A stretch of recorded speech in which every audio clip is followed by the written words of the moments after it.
हर हर महादेव।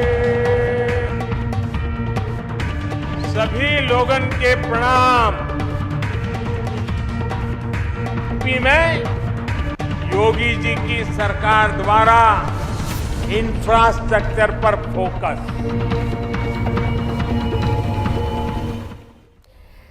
तो मोदी मय काशी से होगा योगी मय यूपी। नमस्कार, आपके साथ मैं हूं लावनी विनीत। आप देख रहे हैं जवाब तो चाहिए। जवाब आज उन्हें मिल गया जो प्रधानमंत्री नरेंद्र मोदी केंद्र सरकार और यूपी सरकार के कार्यों को लेकर कई सवाल खड़े कर रहे थे। आज प्रधानमंत्री नरेंद्र मोदी ने हर हर महादेव के उद्घोष के साथ ही मिशन यूपी का दमदार आगाज कर दिया है। चुनावी कुरुक्षेत्र में उतरते ही उन्होंने विपक्षियों पर धारदार प्रहार किया और प्रहार ऐसा कि एक के बाद एक जो तस्वीरें साफ और स्पष्ट होती चली गई कि उत्तर प्रदेश में जो आने वाले चुनाव हैं उसमें प्रधानमंत्री नरेंद्र मोदी योगी को ही, मुख्यमंत्री योगी को ही फेस और बेस दोनों मान रहे हैं। यानी स्पष्ट हो गया आज मुख्यमंत्री योगी आदित्यनाथ की तारीफ प्रधानमंत्री ने जिस तरह से की, उस तरीके से नेतृत्व परिवर्तन को लेकर विपक्ष जो प्रहार कर रहा था उन 100 प्रहारों का एक जवाब आज प्रधानमंत्री ने दे दिया है और स्पष्ट कर दिया है कि आगामी 2022 का चुनाव योगी के चेहरे को ही सामने रखकर लड़ा जाएगा। इन सबके बीच जिस तरीके से उन्होंने विकास मॉडल का खाका खींचा, एक तरफ उत्तर प्रदेश के विकास कार्यों की तारीफ की, योगी मॉडल की तारीफ की, दूसरी तरफ केंद्र की तमाम योजनाओं की बातें करते हुए यह भी स्पष्ट कर दिया कि 2022 ही लक्ष्य नहीं है, लक्ष्य तो दूर तलक है, 2024 तक जाना है। एक बार फिर से इस गंगा पुत्र ने काशी से हुंकार भरी, रणभेरी भरी और विपक्षियों को जिस तरीके से जवाब दिया है, विपक्षी अब सोच रहे हैं कि प्रहार कैसा किया जाए। लेकिन इन सब के बीच सवाल बड़ा इसलिए है, एक तरफ योगी आदित्यनाथ हैं, प्रधानमंत्री नरेंद्र मोदी का आशीर्वाद उन्हें प्राप्त है, तो दूसरी तरफ वो तमाम विपक्षी पार्टियां हैं जिन्होंने कोरोना काल में सरकार के सामने कई सवाल खड़े किए हैं, जिनको बीच में जो परिस्थितियां बनी उससे कहीं ना कहीं से थोड़ा बल मिला, लेकिन इस बल का प्रतिफल और प्रतिबल किस तरीके से अब बीजेपी की तरफ से मिलेगा, यह भी आज सवालों के चक्रव्यूह में होगा। हम आगे बढ़े, आज के मेहमानों से आपका परिचय कराएं, उससे पहले आइए समझते हैं इस रिपोर्ट के जरिए कि क्यों हम कह रहे हैं काशी मय मोदी से योगी मय यूपी।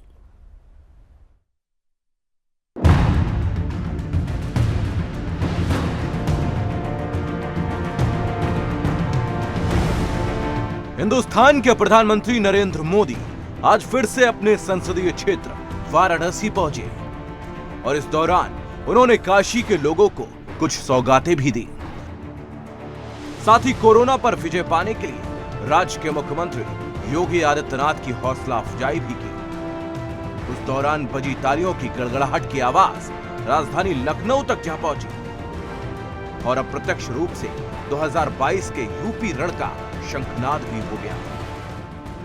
भले ही प्रधानमंत्री का यह आधिकारिक चुनावी दौरा ना हो, लेकिन आज मोदी की काशी में उपस्थिति से यह तय हो गया कि भाजपा यूपी विधानसभा चुनाव को लेकर एक्टिव मोड में आ चुकी है और बनारस से इसकी शुरुआत आज हो गई है। पिछले दौरे के 8 महीने बाद आज मोदी फिर से काशी पहुंचे।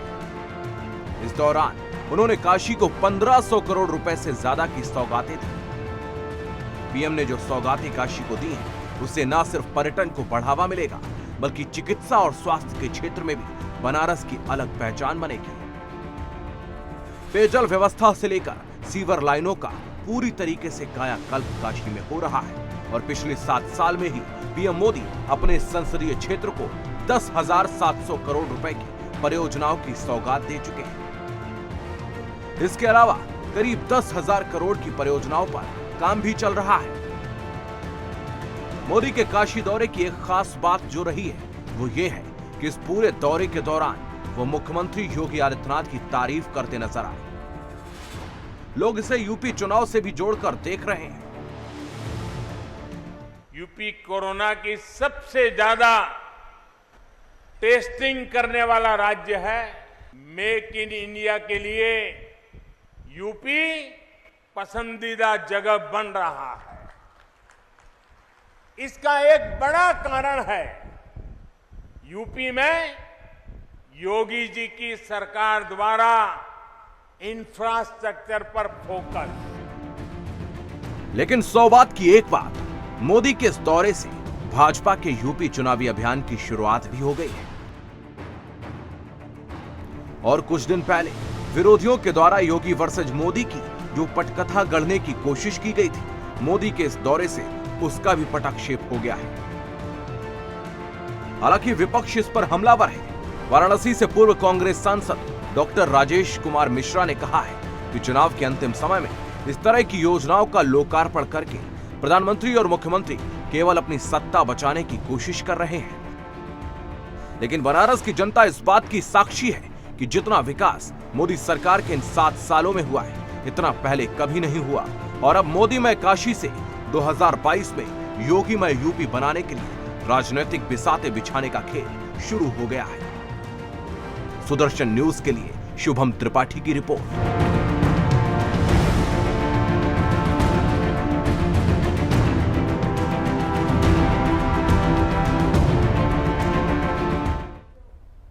किसी विद्वान ने सच ही कहा है कि विकास को अगर आप जीतना चाहते हैं जनता के दिल को, तो विकास का संवर्धन करना, उसे संरक्षण देना और उसके बाद समर्पित भाव से जनता को समर्पित करना ही तय करता है कि चुनाव में आपकी आधारशिला कितनी मजबूत रहने वाली है। प्रधानमंत्री नरेंद्र मोदी जी ने आज जिस तरीके से योगी मॉडल की सराहना की, मुख्यमंत्री योगी आदित्यनाथ की तारीफ की, उन्होंने सीधा सीधा संदेश दे दिया गया, यही दिया कि विकास का संवर्धन किया, संरक्षण किया और जनता को निष्ठा के भाव के साथ समर्पित किया। लेकिन ये समर्पित करने का भाव विपक्ष को रास नहीं आ रहा है और सीधे सीधे इस भाव में ही मोल भाव की राजनीति की प्रतिक्रिया भी दिखाई दी। इन सब तमाम सवालों के साथ चलिए अब चर्चा की शुरुआत करते हैं। जो आज पैनल में हमारे साथ विशेष अतिथि जुड़ रहे हैं, अब उनसे आपका परिचय कराती हूं। आज हमारे साथ जुड़ रहे हैं बीजेपी का पक्ष यानी सरकार का पक्ष रखने के लिए प्रवक्ता अशोक पांडे जी, बहुत बहुत स्वागत। हमारे साथ कांग्रेस का पक्ष रखने के लिए जुड़ रहे हैं प्रवक्ता मुदित अग्रवाल जी, बहुत स्वागत। हमारे साथ समाजवादी पार्टी का पक्ष रखने के लिए जुड़ रहे हैं तेज तर्रार नेता सत्येंद्र यादव जी, बहुत बहुत स्वागत। और हमारे साथ जाने माने राजनीतिक विश्लेषक और वरिष्ठ पत्रकार रमेश ठाकुर जी भी इस पैनल का हिस्सा हैं, बहुत बहुत स्वागत रमेश जी आपका भी। मैं शुरुआत अशोक पांडे जी आपके साथ करती हूं। सीधा सवाल पूछूंगी, काशी में मोदी से योगी में यूपी, यही था आज का भाव, आज के दौरे का जो निहितार्थ था? देखिए, आपको बता दें कि ऐसी बात नहीं है। प्रधानमंत्री जी एक सांसद की तरह एक बनारस से हर महीने लगातार कोरोना संक्रमण बीच में आ गया था, वरना तकरीबन हर महीने आते थे। और सबसे बड़ी बात यह है, प्रधानमंत्री जी जब भी आते हैं बनारस और पूर्वांचल के लिए सौगात लेके आते हैं।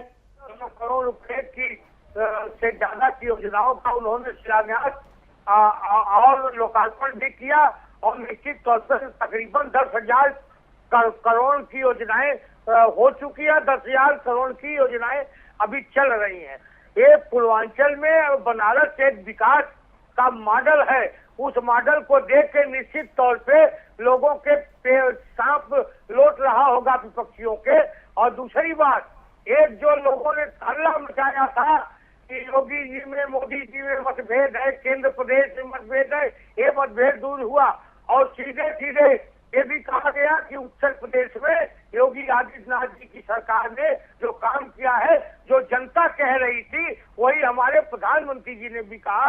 ऑस्ट्रेलिया का संसद में कहा गया कि जिस तरह से कोरोना संक्रमण में मोदी योगी जी ने योगदान किया, जिस तरह से अपने संक्रमित होने के बाद भी गांव में गए, हर जिले में गए और कोरोना संक्रमण पर जिस तरह से नियंत्रण कराया उन्होंने, निश्चित तौर पे योगी जी की सराहना मोदी जी ने तो की, दुनिया कर रही है और आम जनता कर रही है। आम जनता कह रही है, दुनिया कह रही है, लेकिन सबसे जो मजबूत आधार होता है अशोक जी, आप कहते हैं ना सबका साथ, सबका विकास, सबका विश्वास, तो उस विश्वास में विपक्ष को तो आप पर विश्वास होता ही नहीं है और यही वजह है कि आज भी वैसी ही प्रतिक्रिया आ रही है। विश्वास की आस आज भी वैसी ही की वैसी बनी हुई है। जी बिल्कुल, विपक्ष को तो हम पे कभी विश्वास नहीं रहा। जब हमने कोरोना संक्रमण में जन जागरण के लिए ताली बजवाया, कई लोगों ने हंसी उड़ाई, उसी थाली में जब हमने वैक्सीन परोसा तो इन्होंने कहा कि अरे बाप रे, मोदी की बनाई वैक्सीन हम लगाएंगे, आपने नहीं लगवाया, पिताजी ने लगवा लिया। फिर जब हमने एटीएस ने आपका गिरफ्तार किया आतंकियों को तो कहने लगे उत्तर प्रदेश की पुलिस पर हमें भरोसा नहीं है। ये वही लोग हैं ना जो सीरियल बम बनारस में बम ब्लास्ट वालों का मुकदमा वापसी का फरमान जारी कर दिया था इन लोगों ने। ठीक है आपके बयानों ने इशारा कर दिया, तो मैं सीधे इन्हीं सवालों के साथ अब जरा, क्योंकि पहला रिएक्शन मैं आज सभी मेहमानों को शुरू के 1.5 मिनट 2 मिनट बोलने दूंगी, और मुझे लगता है कि जो बातें अशोक जी ने कही है, मैं सीधे सत्येंद्र जी आपके पास ही आ जाती हूँ, क्योंकि आज जो बातें प्रधानमंत्री ने भी कही, भाई भतीजावाद से नहीं विकासवाद से सरकार चलती है, और कोई भी जनता के दिलों में तभी जगह बना पाता है जब विकास की आधारशिला मजबूत हो। आज के दौरे में योगीमय यूपी मॉडल की झलक दिखाई दे गई, चुनौती आपके सामने है सर सत्येंद्र जी। बिल्कुल आपकी बात मैं समझ गया।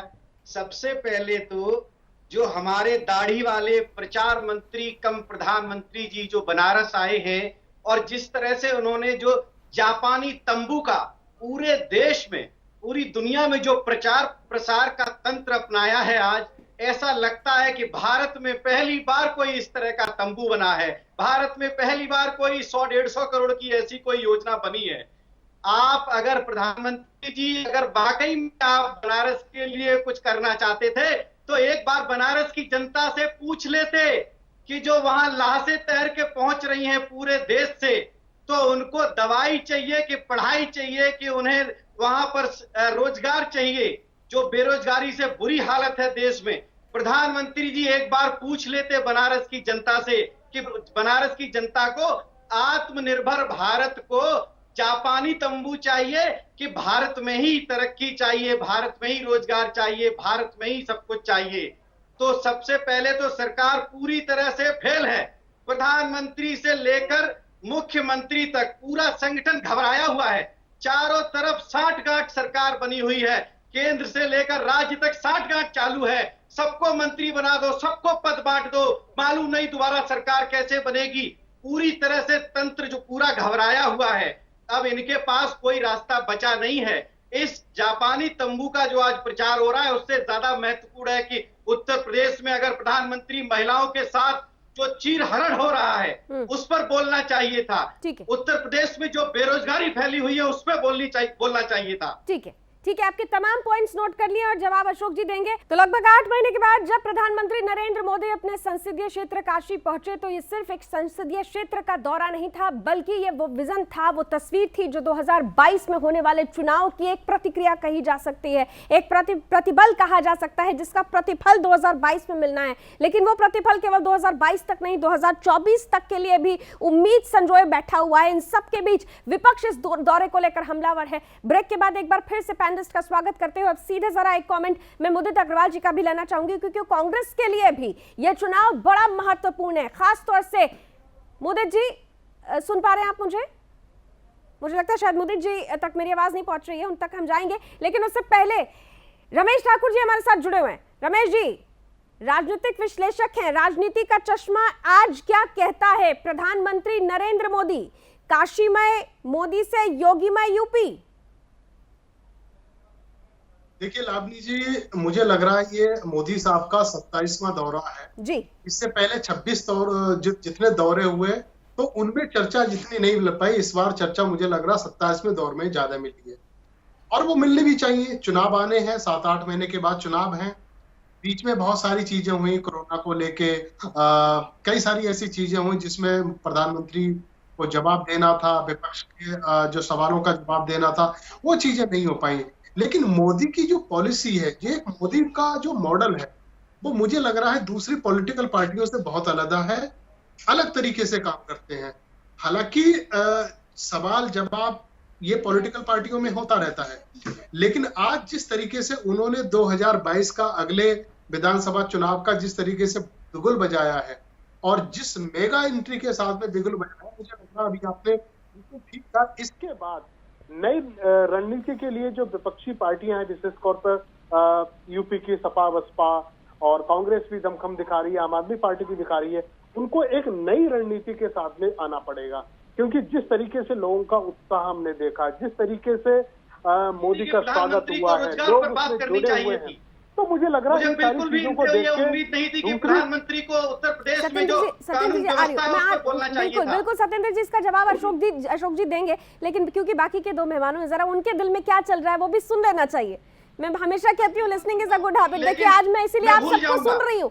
अब जब रमेश जी ने बोल दिया तो अब मोदी जी भी हमारे साथ जुड़ चुके हैं, ठीक है। देखिए आपके सहयोगी रहे थे 2017 में कांग्रेस, आपकी सहयोगी रही थी, उनको भी सुन लीजिए। नहीं बोलना चाहिए था, ठीक है। रमेश ठाकुर जी आप बताएं कि क्या प्रधानमंत्री को रोजगार पर बोलना चाहिए था कि नहीं बोलना चाहिए था? चलिए रमेश जी जल्दी से जवाब दे दीजिए तो मैं मोदी जी के पास जाऊं। मोदी जी हमारे साथ जुड़ चुके हैं, देखिए जल्दी से रमेश जी।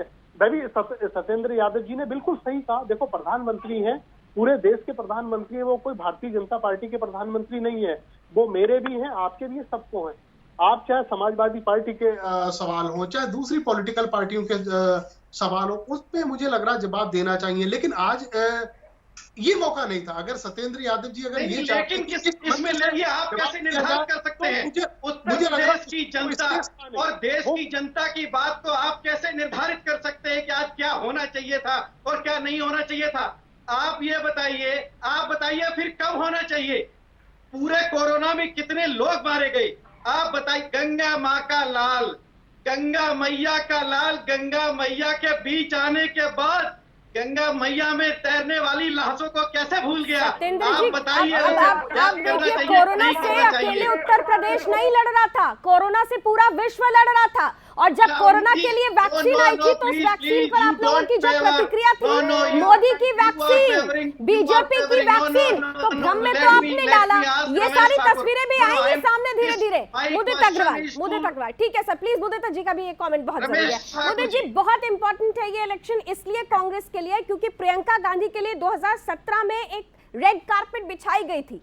अब उस रेड कारपेट पे बहुत ज्यादा तो शो नहीं हो पाया, लेकिन इस जो टेन्योर बीते 4-4.5 सालों में हम लगातार देख रहे हैं कि प्रियंका गांधी कई मुद्दों पर मुखरता के साथ आगे आई हैं। अब ऐसी परिस्थिति में क्या हम माने कि 2021 का चुनाव उन्हें एस्टैब्लिशमेंट देने में एक मजबूत कील साबित होने वाला है? मुदित जी देखिए मुझे थोड़ा समय दे दे, मैं 25 मिनट आराम से चुप रहा हूं। बिल्कुल सर, प्लीज कंटिन्यू करें। सबसे पहले रमेश जी अच्छे दोस्त है मेरे, लेकिन एक बात बोलूंगा, प्रधानमंत्री जी खुद ही बीजेपी का प्रधानमंत्री की तरह पेश आते हैं। वो देश के प्रधानमंत्री लगते ही नहीं है। अमेरिका जाते हैं, वहां कांग्रेस पार्टी की जब बुराई की थी तो वो बीजेपी के प्रधानमंत्री की तरह तो बिहेव करते हैं ना। तो प्रधानमंत्री को अपना आचरण जब सुधारेंगे और अपने आप को देश का प्रधानमंत्री सोचेंगे तभी लोग सोच पाएंगे, ये उनको ध्यान रखना चाहिए। जहां तक बात है पीएम ने वहां जाके योगी की बात की, योगी की तारीफ की तो इतनी बड़ी न्यूज बन गई। अरे बीजेपी के प्रधानमंत्री हैं, बीजेपी के चीफ मिनिस्टर हैं, उनकी तारीफ ही तो करेंगे, उनकी बुराई तो कर ही नहीं सकते। अगर बुराई करेंगे तो इलेक्शन कैसे जीतेंगे? तो ये भी सोचने वाली बात है। एक बात और सोचने वाली बात है, प्रधानमंत्री वहां से एमपी हैं 7 साल से। मैंने वो स्मार्ट सिटी के बारे में सुना था कि वाराणसी क्योटो बन जाएगा, और वो कब बनेगा इसका तो मुझे मालूम नहीं। मुझे ये भी पता है वहां पे 350 मंदिर बीजेपी ने तोड़े और उसका मलबा गंगा नदी में बहा दिया। तो ये हिंदू होने की, देखिए बिल्कुल चुप कीजिए ना जो बोल रहे हैं बीच में। जी मुझे जी चुप कीजिए ना, मैंने कहा था मुझे थोड़ा समय दे, कंटिन्यू करें 20 सेकंड में सर, प्लीज आज थोड़ी ब्रेक ज्यादा है, मुझे ब्रेक जल्दी लेना पड़ेगा। मुदित जी, अशोक जी आप अकेले हैं आज, आपको दोनों विपक्षी पार्टियों का जवाब देना, थोड़ा सा ध्यान रख लीजिए। मुदित जी को बस 20 सेकंड दे रही हूँ, फिर ब्रेक लूंगी और उसके बाद आप ही से सभी का जवाब लूंगी। दिक्कत क्या है, कोरोना काल में योगी जी ने और मोदी जी ने बुरा हाल कर दिया देश का और यूपी का। ऑक्सीजन नहीं थे, वेंटिलेटर नहीं थे, लाखों की संख्या में लोगों की मृत्यु हुई, तो उसका कोई जवाब इनके पास है नहीं। तो अब इन्होंने कैंपेन शुरू कर दिया फिर से। देखिए कभी आप जब मोदी जी का इवैल्यूएशन करते हैं, आकलन करते हैं, स्पीच का स्टाइल मत देखिए, स्पीच का सब्सटेंस तो देखिए। उसके अंदर कुछ नहीं होता, झूठ और झूठ के अलावा कुछ नहीं होता। ये भी सोचने की बात है। ठीक है, झूठ होता है, लेकिन सवाल ये भी है मुदित जी कि जिन अंतरराष्ट्रीय मंचों पर आप लोग लगातार बीजेपी नीति सरकार को, प्रधानमंत्री नरेंद्र मोदी को कोसते हैं, उसी अंतरराष्ट्रीय मंच पर अंतरराष्ट्रीय संगठन मोदी और योगी की नीतियों की तारीफ करते नहीं थकता। चलिए तमाम सवाल हो गए, इन सवालों का जवाब अशोक जी देंगे। तो योगी जी की सरकार ने मजबूत किया उत्तर प्रदेश को, विकास पथ पर लेकर गए। आज जब प्रधानमंत्री नरेंद्र मोदी ने ये बातें कही नहीं तो निश्चित रूप से मिशन 2022 का दमदार आगाज कर दिया है, लेकिन ये आगाज के अंजाम तक पहुंचेगा, ये बड़ा सवाल है। ये सीधे जरा पैनलिस्ट के पास चलते हैं और अब अशोक जी और सत्येंद्र जी को जरा आमने सामने ले आइए, क्योंकि अशोक जी बड़े आरोप लगा दिए हैं। ये कहा जा रहा है कि इस बार का चुनाव योगी वर्सेस ऑल होगा, लेकिन सत्येंद्र यादव जो बातें कह रहे हैं उन बातों को अगर जनता के बीच में वो लोग लेकर जाते हैं तो जनता का विश्वास एकत्रित करना क्या आप लोगों के लिए एक बड़ी चुनौती नहीं होगी? ले आइए जरा आमने सामने सत्येंद्र जी और अशोक जी को। देखिए, आपको बता दें कि इनके बारे में मालूम है, इसी समाजवादी पार्टी ने ही उत्तर प्रदेश में राजनीति का अपराधीकरण किया। इनके लिए महान गांधीवादी विचारक थे अतीक अहमद, इनके लिए महान गांधीवादी विचारक थे मुख्तार अंसारी, है वही लोग हैं न जो मोदी भारतीय जनता पार्टी में ऐसा तालाब बन गई है जिसमें नहाने के बाद सीधा सूख जाते हैं। जो कोई गुंडा यूपी में पूरे देश के किसी कोने में हो, भारतीय जनता पार्टी में भर्ती हो जाओ, आपको संत बना देंगे, आपको भगवा पहना देंगे, आपको देवता बना देंगे, सीधा श्री राम के चरणों में आपको दास बना देंगे। जितने गुंडे पूरे देश में तो आतंकियों के साथ है, ये जग जाहिर हो गया। उत्तर प्रदेश में इनकी पसंद गुंडा और आतंकवादी है। भारतीय जनता पार्टी गुंडों की पार्टी बन चुकी है और इनके ऊपर से दाढ़ी वाले प्रचार मंत्री आदमी है, वो उत्तर प्रदेश के भाई से आदमी नहीं है अखिलेश यादव। सत्येंद्र जी से लगता है संपर्क नहीं। सत्येंद्र जी दोबारा आ गए। सत्येंद्र जी, एक बात पर मुझे थोड़ी आपत्ति है, मुझे इस बात पे आपत्ति है कि आप देश के प्रधानमंत्री के लिए कम से कम जब आप शब्दों का चयन करें तो वो व्यक्ति विशेष नहीं है, वो देश को के प्रतिनिधि है। ये दाढ़ी वाला प्रधानमंत्री मत करिए। दाढ़ी को लेकर अगर आप करेंगे तो दाढ़ी को बचाने के लिए तो आप लोग आतंकियों को भी समर्थन दे रहे हैं। उसी दाढ़ी को बचाने के लिए आप आतंकियों को भी समर्थन दे रहे हैं। आपको अपनी यहाँ की पुलिस पर भरोसा नहीं, सेना पर भरोसा नहीं, उसी दाढ़ी को बचाने के लिए। मौलाना मुलायम कहा गया था ना, तो दाढ़ी मत करिए। देश के प्रधानमंत्री की ठीक है आप तमाम बातें करिए, लेकिन कम से कम शब्दों की मर्यादा को बरकरार रखिए। शब्दों की मर्यादा बरकरार रखिए। बंगाल के लिए जो रूप धारण किया था, बंगाल से फेल होके लौटे हैं, अब उत्तर प्रदेश में जगह ढूंढ रहे हैं। बंगाल से पूरी तरह से बंगाल की जनता ने इनको खदेड़ा है। बंगाल में रविन्द्रनाथ टैगोर बनने के लिए गए थे हमारे प्रचार मंत्री प्रधानमंत्री। बंगाल में रविन्द्रनाथ टैगोर बनने के लिए गए थे दाढ़ी बढ़ा के, वहां पर रविन्द्रनाथ टैगोर नहीं बनने दिया बंगाल की जनता ने। पश्चिम बंगाल की जनता तेज है, समझदार है, बुद्धिमान है, वो जानती है कि नए नए रूप धारण करते हैं और हर जगह जाके जनता को मूर्ख बना के रहे हैं। ठीक है, नए रूप रमेश ठाकुर जी नए रूप धारण करते हैं, लेकिन यही उनका यूएसपी भी हो जाता है। जिस जगह जैसा देश वैसा भेष कहा जाता है ना। मोदी जी, मैं आपके पास आ रही हूँ बस बहुत जल्दी से, जरा रमेश जी के पास जाना चाहूंगी। रमेश जी, जैसा देश वैसा भेष, एक पीएम की, एक सीएम की या किसी भी राजनेता की एक क्वालिटी होती है कि वो कैसे कनेक्ट करता है जनता से, और शायद यही एक स्पेशलिटी है, क्वालिटी है जो जनता के साथ बार बार कनेक्ट कर लेते हैं प्रधानमंत्री। सुनिए देखिए, मुझे ठीक है सत्येंद्र जी, आ रही हूँ सत्येंद्र जी। मुझे लग रहा है मौजूदा राजनीति जो लावनी जी है वो ब्रांडिंग के ऊपर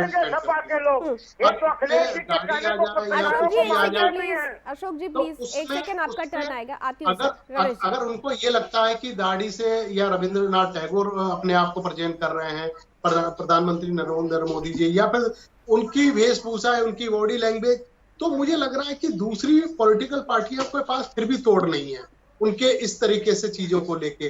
और सबसे बड़ी बात है, जैसे अभी यादव जी ने कहा कि पश्चिम बंगाल की जनता ने उनको नकार दिया, तो मुझे लग रहा है कि इसका असर अगर यूपी में दिखता है तो आप लोग वैसा कर सकते हो, आप भी वैसे ही तोड़ ढूंढो।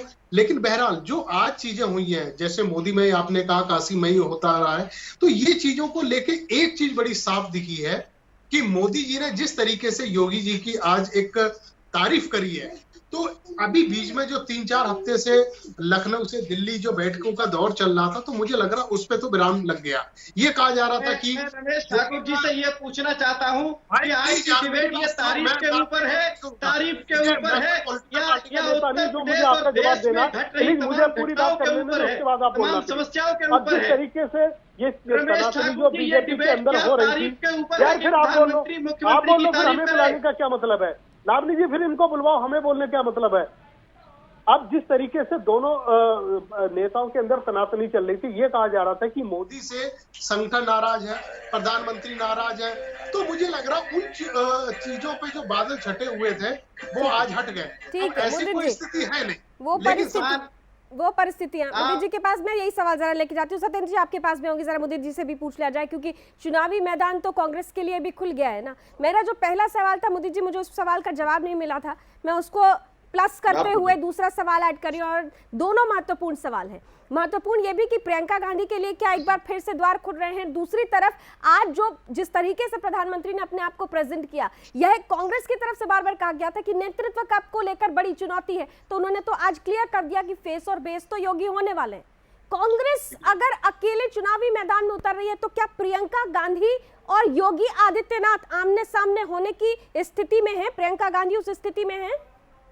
देखिए, मैं आपके सवाल का जवाब दूंगा, लेकिन अशोक जी बीच में टोक रहे थे, इसलिए पिछली बारी खत्म नहीं हो पाया। पहले प्रियंका गांधी जी की बात शुरू करते हैं। देखिए, यूपी में कांग्रेस की जमीन सबको मालूम है बिल्कुल बंजर हो गई थी।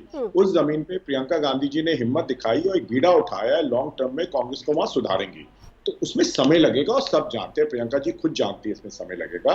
ऑर्गेनाइजेशन रीशफल वहां पे हुए हैं, डिस्ट्रिक्ट प्रेसिडेंट नए बने हैं, लल्लू जी को पीसीसी प्रेसिडेंट बनाया है, तो उस दिशा में काम शुरू हुआ है। हो सकता है उसके शॉर्ट टर्म में इतने अच्छे रिजल्ट नहीं नजर आ रहे, लेकिन मीडियम और लॉन्ग टर्म में हमें नजर आएंगे। और कभी कभी पॉलिटिकल पार्टीज को एक सरेंडर कर रहे हैं। देखिए, आप मुझे बोलने दीजिए। आप ही का टर्न है सर, मैं पूरा वक्त आपको दूंगी, लेकिन मुझे लग रहा है शायद आप लोग अभी से ही सरेंडर कर रहे हैं, या से अगर स्टेटमेंट आएंगे। देखिए, मैं बड़ा देखिए आप इसको सरेंडर कह रहे हैं, मैं तो सरेंडर शब्द का इस्तेमाल नहीं किया। मैंने कहा हम पुरजोर तरीके से लड़ रहे हैं। अभी आपने जो रिजल्ट देख रहे हैं, धीरे धीरे जहां तक असेंबली आएगा वो एक स्टेपिंग स्टोन होगा आगे और बढ़ने के लिए। मैं इसको एक लॉन्ग टर्म परिप्रेक्ष्य में देखता हूं, इसको हमें उस तरीके से देखना चाहिए जब तक, क्योंकि ग्राउंड पे वर्क जारी है। जब असेंबली इलेक्शंस आएंगे एक अच्छा रिजल्ट मिलेगा हमें। देखिए, जहां तक दूसरी बात हुई थी प्रधानमंत्री मोदी जी की, अभी तक वो डिसाइड नहीं कर पाए थे कि योगी जी के अंडर इलेक्शन लड़ेंगे या नहीं लड़ेंगे, क्योंकि योगी जी और मोदी जी दोनों की क्रिकेटरी बहुत हुई थी अभी कोविड में। तो अब उन्होंने मन बना लिया होगा, भाई योगी जी के अंडर लड़ना है तो जाके तारीफ ही तो करेंगे ना, कोई बुराई थोड़ा ना करेंगे उनकी। आप क्या उम्मीद कर रहे थे प्रधानमंत्री जाके उनकी बुराई करेंगे? तो अगर उन्होंने तारीफ कर दी तो उसमें क्या बड़ी बात हो गई? मेरे को तो कोई स्टोरी नहीं नजर आई उसके अंदर। नहीं, उन्होंने तारीफ के साथ-साथ बहुत पिक्चर क्लियर कर दी कि यूपी का चुनाव मुख्यमंत्री ही, अगला चुनाव भी योगी का फेस ही रहेगा। लेकिन यहाँ पर अभी फेस को लेकर कि अगर आपकी तरफ से है तो क्या प्रियंका गांधी है, सत्येंद्र जी की तरफ से क्या अखिलेश यादव जी हैं, या फिर एक बार फिर से गठबंधन हो रहा है, ऐसा मान लिया जाए क्या? कुछ ऐसा प्लान तो नहीं बन रहा? लावनी जी 10 सेकंड तो दे दीजिए मुझे। गलत बोलिए सर, बोलिए। तो मैं हार्डली बोल रहा हूँ, फिर आप बीच में मुझे टोक रहे तो ये ठीक बात नहीं है। देखिए, मैंने ये कहा, उससे सिर्फ ये साबित होता है आज मोदी जी ने, आज बीजेपी ने डिसाइड कर लिया है कि योगी जी के नेतृत्व में लड़ा जाएगा इलेक्शन। वो 1-2 महीने से दुविधा में थे कि लड़ना है कि नहीं लड़ना है। चलिए, उन्होंने डिसाइड कर लिया, आप अपना बताइए ना सर, इसीलिए तो मैं जल्दी से आपसे पूछ रही हूँ, आप लोगों ने क्या डिसाइड किया है? तो आगे तारीफ तो करेंगे, बुराई थोड़ा ना करेंगे उनकी। आप लोगों ने क्या डिसाइड किया है? क्या कांग्रेस और समाजवादी पार्टी एक बार फिर से गठबंधन करेगी या अकेले प्रियंका गांधी को सामने रखेंगे? जल्दी से बता दीजिए ये बात।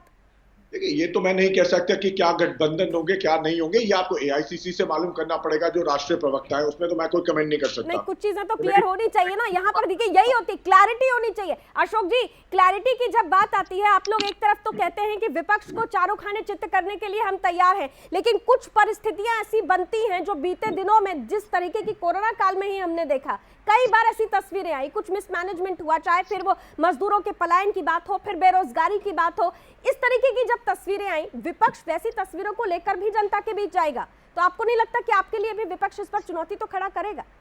भले ही आप जिला पंचायत अध्यक्ष चुनाव में या ब्लॉक प्रमुख चुनाव में आपकी जीत ने थोड़ा सा आपका खून में एक जोश भर दिया, लेकिन उसके पहले जो रिजल्ट आया है, आप देखिए, आप न्यूट्रल बात करेंगे, डिबेट चल रही है, आप न्यूट्रल बात, आप लोगों ने जो पंचायत चुनाव में भारतीय जनता पार्टी ने गुंडागर्दी की है, जो पुलिस तंत्र का इस्तेमाल किया है, जिस तरह से मेरा ये उन्होंने मानना सत्ता है का दुरुपयोग किया है, कि जो मैं आप आपको जो बताना चाहता हूँ कि ज्यादा समय नहीं बचा हुआ है। बीजेपी पूरी तरह से फेल हो चुकी है। अब प्रधानमंत्री से लेके मुख्यमंत्री से लेके आरएसएस से आप लेके फेल कह रहे हैं, अशोक जी कह रहे हैं, हम पास में, मुदित जी फेल कह रहे हैं, रमेश ठाकुर जी जल्दी से 5 सेकंड, क्या लग रहा है? आ रही हूँ सत्येंद्र जी, अब समय समाप्त हो रहा है। अब तो इन चर्चाओं का दौर शुरू हो गया सर, आज से द्वार खुल गए, खूब चर्चाएं होंगी, खूब मिलेंगे, खूब बातें करेंगे, क्योंकि जनता के बीच में जनता के लिए बातें करनी है ना, तो अब तो खूब मंच होगा। 5 सेकंड में रमेश जी जल्दी से। आज के दौरे से 2 बातें निकल के आएंगी। पहली बात तो ये है की बात कही जा रही थी, देश में जो मुझे लग रहा है प्रधानमंत्री से कमर कस लेंगे। आज से ये आभास हो गया कि हम किस तरीके से मैदान में जाएंगे। ठीक है, मैदान में किस तरह से जाना है आज प्रधानमंत्री के दौरे ने ये स्पष्ट कर दिया है। बीजेपी की रणनीति तैयार हो चुकी है। अब चुनावी परिप्रेक्ष्य में अगर देखें तो विपक्षी जो इस पर जमकर ताल ठोक रहे हैं, वो अपनी परिस्थिति को कैसे आगे रखेंगे, कैसे चुनावी रणभेरी बनेंगे, इस पर भी नजर रहेगी। बहुत बहुत धन्यवाद, समय की सीमाएं हैं, बहुत बहुत धन्यवाद। फिर मुलाकात होगी। मुद्दा बड़ा है और मुद्दा अब तो फिजाओं में घूमता रहेगा, क्योंकि उत्तर प्रदेश का चुनाव है, वो प्रदेश जो आबादी के लिहाज से सबसे बड़ा राज्य है, और वो प्रदेश जिसे कहा जाता है कि अगर यहां पर जनता के दिलों में राज कर लिया तो केंद्र की सत्ता तक पहुंचना बहुत आसान हो जाता है। यह आसान भरा रास्ता इस बार किस आभास की तरफ लेकर जा रहा है? क्या वही आस बरकरार रहेगी? इन तमाम सवालों को अब हम अपने चारों तरफ घूमता हुआ देखेंगे। फिजाएं बदलती रहेंगी, तस्वीरें आती रहेंगी और चर्चा भी यूं ही होती रहेगी। बहुत बहुत धन्यवाद एक बार फिर से हमारे साथ जुड़ने के लिए। आज बस इतना ही। देश और दुनिया की तमाम खबरों के लिए आप जुड़े रहिए सुदर्शन न्यूज के साथ। जय हिंद।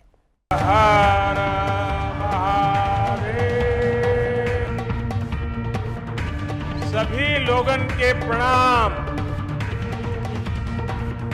यूपी में योगी जी की सरकार द्वारा इंफ्रास्ट्रक्चर पर फोकस,